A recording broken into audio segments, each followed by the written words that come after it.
Semua orang yang jual iPhone second itu buruk, penipu. Semua orang yang jual iPhone second tuh bullshit semua, scam semua. Gue berani sumpah video ini bakal berguna banget untuk kalian yang lagi cari iPhone second, baru mau beli iPhone second, atau kalian yang sekarang lagi jualan iPhone second, atau baru mau jualan iPhone second ya. Karena di sini gue bakal mengungkap fakta mengerikan ya, yang fakta yang paling gelap ya, dan juga gimana caranya terhindar dari fakta buruk tersebut. Kalau misalkan kalian beli iPhone tahun lama, entah mungkin iPhone XR, iPhone 11, atau 12 Pro Max, atau iPhone 11 Pro Max yang lama, terus baterainya masih di atas 90%, mungkin 95%, atau mungkin 100% bahkan ya, kalian jangan langsung percaya ya.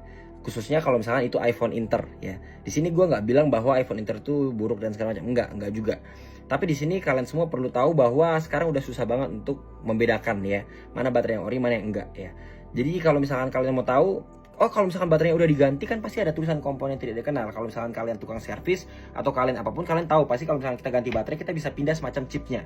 Jadi nggak sekarang kita udah susah membedakan mana baterai yang original dan mana baterai yang sudah diganti. Tapi itu sebenarnya nggak masalah karena baterai itu ibarat komponen yang memang harus diganti. Selayaknya mobil atau motor itu semacam ada ya akinya lah, harus diganti lah kan. It's okay, nggak masalah. Tapi yang worst case-nya adalah iPhone Inter ini sekarang banyak suntikannya. Baterainya itu suntikan. Baterai suntikan itu kayak gimana sih? Jadi contohnya begini. Baterai kalian itu seharusnya HP yang kalian mau beli, baterainya udah mungkin 85% atau mungkin 79% ya, atau mungkin ya 71% lah. Itu tuh bisa disuntik untuk jadi 90%, 95%, 100% bisa. Disuntik tuh cuma sebatas angkanya doang yang diubah. Baterai kalian kondisi kesehatannya tetap buruk gitu loh. Tapi cuma baterainya itu dinaikkan aja angkanya mungkin jadi 95% atau 80%, tapi yang banyak beredar itu biasanya nggak sampai mungkin baterainya itu 71% atau 72%. Biasanya tuh baterainya tetap kayak 84%, 85% disuntik jadi 95% dan hal-hal semacam itu. Salah nggak? Nanti gue bakal jelasin di akhir ya. Salah nggak ini? Gue bakal jelasin di akhir. Tapi ini biar kalian aware dulu. Gue bakal bahas yang kedua ya. Yang kedua itu soal True Tools ya. Kalian jangan mau dibodoh-bodohi, jangan mau dibegoin, dan juga jangan mau untuk ngebegoin orang ya. Please lah, please. Gua ngomong kayak gini karena apa? Karena mewakili teman-teman yang jualan gadget itu banyak sekali ya.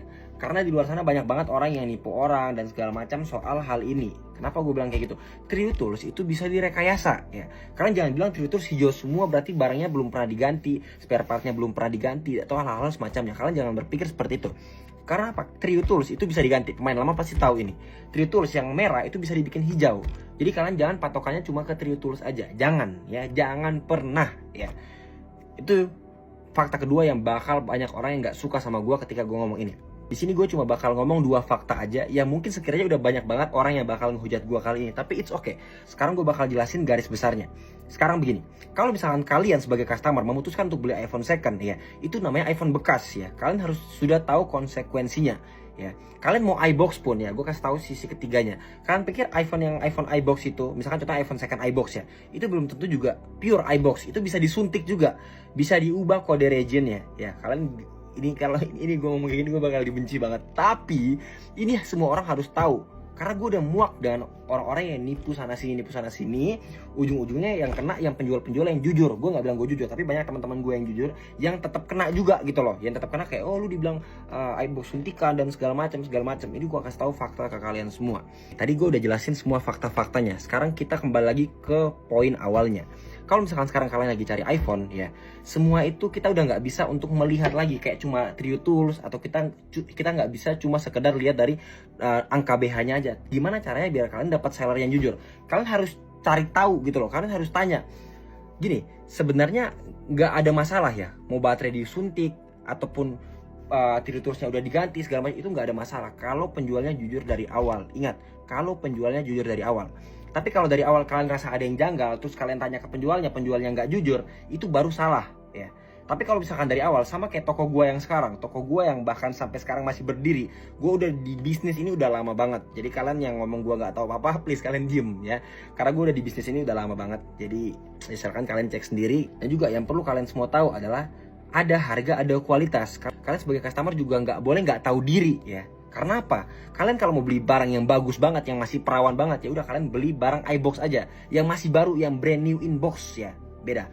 Brand new in box yang baru kalian unboxing sendiri, beli itu aja. Itu aja pun juga banyak yang klaim garansi, banyak yang problem juga. Jadi namanya barang buatan manusia itu nggak ada yang perfect, nggak ada yang sempurna. Kalian kalau uangnya pas-pasan jangan mau minta barang yang bagus banget gitu loh.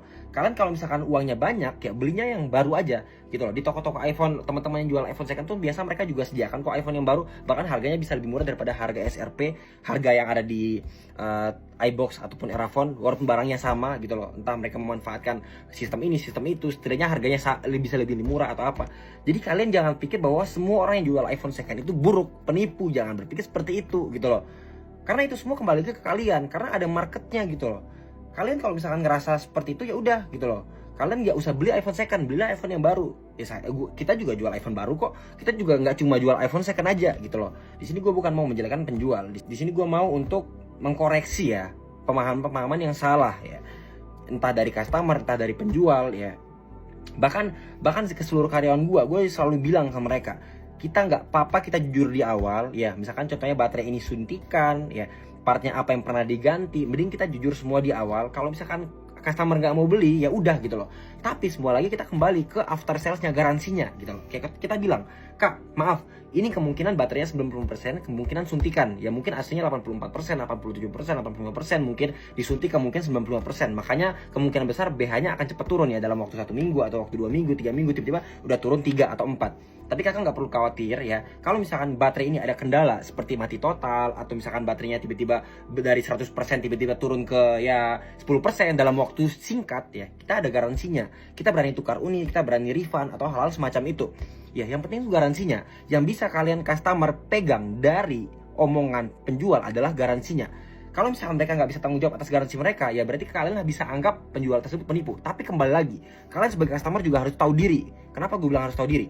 Contohnya, kalau misalkan kalian beli iPhone second, itu di bawah tuh biasa ada segel. Segelnya jangan dibuka gitu loh. Kenapa gue bilang jangan dibuka? Karena itu sebagai bentuk, ini pertahanan kita nih sebagai seller. Kalau misalkan kalian rusak, kalian bawa ke tukang servis, ya kan? Tukang servis bilang rusak, kalian bawa lagi ke kita juga udah nggak mau terima barangnya. Jadi please, kalau misalkan kalian beli iPhone second, mau iPhone second, mobil second, mau apapun yang second, please dengerin apa yang dikasih tahu sama yang jual gitu loh.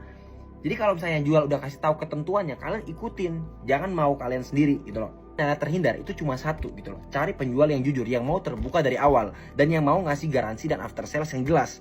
Kalau udah ketemu itu udah pasti enak gitu loh. Jadi jangan kalian cari ya, oh gue mau cari yang paling murah, nanti karena tipu, semua orang yang jual iPhone tuh penipu ya. Semua orang yang jual iPhone second tuh bullshit semua, scam semua. Padahal kalian sendiri yang nyari yang paling murah. Nggak tahu kalian dapat barang dari hutan mana, terus kalau kena tipu kalian mengecap semua orang itu nipu. Kan nggak bisa kayak gitu loh. Gak cuma ke karyawan-karyawan gue aja ya, bahkan gue kasih tahu ke semua teman-teman gue yang ada di dalam forum gue sendiri. Kalau kalian mau lihat, di sini gue ada forum yang gue tuh masukin banyak sekali orang yang bahkan udah ribuan. Di sana mereka ya bisa order barang dari gue, atau mereka mau order barang dari sesama teman-teman yang jualan gadget juga. Kita bisa sediakan rekor dan segala macam. Gue bahkan menjelaskan ke ribuan orang tersebut, please jadi penjual yang jujur ya. Kalau misalkan kita jujur di awal dan customer nggak nyangkut ke kita, anggap aja itu bukan rezekinya. Karena kalau misalkan mau dipaksa segimanapun, kita bohong di awal nih sama customer ya, ini barangnya original 100%, itu barang asli gini nih. Nanti ketika ada komplain ini itu membuat ekspektasi customer itu kayak rusak gitu loh. Karena ketika kita memberikan ekspektasi tinggi terhadap customer, terus kita nggak bisa memenuhi itu nama kita jelek. Jadi mending di awal kita ngomong yang jelek-jeleknya aja. Kalau misalkan customer tetap mau beli dengan alasan kita memang kasih garansi yang bagus, after sales yang bagus, baru lepas ya. Dan satu lagi, di forum ini kalian bakal diajarin gimana caranya kalian membangun bisnis gadget kalian mulai dari awal banget sampai kalian punya penghasilan sendiri. Ya ada yang punya penghasilan udah bermacam-macam raga lah. Jadi ada yang bisa beli mobil, ada yang punya penghasilan puluhan juta per bulan, dan hal semacam lah. Kita nggak mau ngeklaim sendiri, kalian silahkan cek sendiri aja. Ya di dalam grup reseller umum kita juga kalian bisa masuk nih, profitnya 500-700. Tapi sekali lagi gue tekankan bahwa ini bukan grup untuk kalian cari barang yang paling murah ya. Bukan grup untuk kalian cari barang yang paling murah untuk kalian jual lagi dan segala macam. Di sini kita fokus pada edukasi. Kita platform edukasi, bukan forum jual barang. Tapi kalau misalnya ada jualan barang, ini yang lain juga jualan barang semua nih. Tapi kita nggak menyamin ini barang yang paling murah ya. Kita ngomong dari awal. Kalau misalnya kalian mau masuk ke dalam grup reseller ini, silahkan langsung cek di bio TikTok gue aja. Itu ada di sana gimana cara daftarnya. Tapi sekali lagi gue bilang, bukan barang yang paling murah, tapi bisa dijual lagi gitu loh. Jadi tergantung daerah kalian masing-masing ya. Kalian jualan itu di mana? Itu semua tergantung dari daerah kalian masing-masing gitu loh. Tapi kembali lagi, gue nggak bermaksud untuk menjelekan pihak manapun. Ini hal yang udah umum diketahui sama pemain-pemain lama ya, termasuk gue. Udah umum banget diketahui ya. Jadi ini perlu untuk semua orang juga tahu ya. Kembali lagi, yang penting kejujuran. Sebagai customer juga harus tahu diri, sebagai penjual juga harus tahu diri.